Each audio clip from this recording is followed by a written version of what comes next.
নতুন দিনে নতুন গল্প। Welcome to my mini blog. আজ রাত 12টার পর আমার ছোট্ট বোনটার জন্মদিন। আর দেখতে দেখতেও কতটা বড় হয়ে গেল, প্রায় 18 বছরে পা দিয়ে। আর রাত্রিবেলা ছোট্ট করে একটু সেলিব্রেশন করেছিলাম, তাই ভাবলাম তোমাদের সাথে সেটা শেয়ার করি। সময় জানো তো কারোর জন্য না দাঁড়িয়ে থাকে না। আজ থেকে প্রায় 18 বছর আগে যখন এই দিনটাতে বোন হয়েছিল, তখন কিন্তু আমার প্রচন্ড হিংসা হয়েছিল, কারণ আমার মনে হয়েছিল যে আমার জায়গাটা কিন্তু ও নিয়ে নেয়। কিন্তু সেটা যে কত বড় ভুল। আর এখন আমরা দুজনের প্রাণ বিন্দুর হয়ে গেছি। ও আমাকে ছাড়া আর আমি ওকে ছাড়া এক মুহূর্তও থাকতে পারি। একটা কথা শুধু ভাবতেই কষ্ট লাগে যে একদিন আমরাও আলাদা হয়ে যাব। তো যাই হোক, পরের চিন্তা পরেই করব। এখন আসলে এই কথাগুলো বললে খুব ইমোশনাল হয়ে যাই। আর এখানে মামও চলে এসেছে, ওকে ডেকে এনেছিলাম যে 12টার পর দিদির কেক কাটবো, তুই কিন্তু অবশ্যই চলে আসি।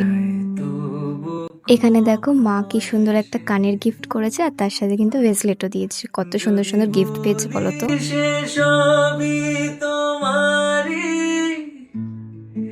একা চিঠি একা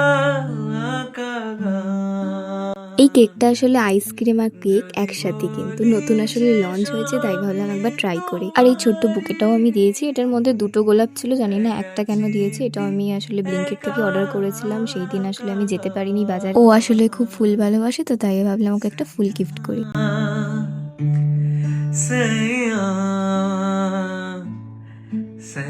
তো এখানে ছোট্ট করে সেলিব্রেশন করেছি। আর আজকে ভিডিওটা এখানেই স্টপ করছি। ভালো লাগলে লাইক, কমেন্ট এন্ড সাবস্ক্রাইব। দেখা হবে নেক্সট মিনি ব্লগে। বাই।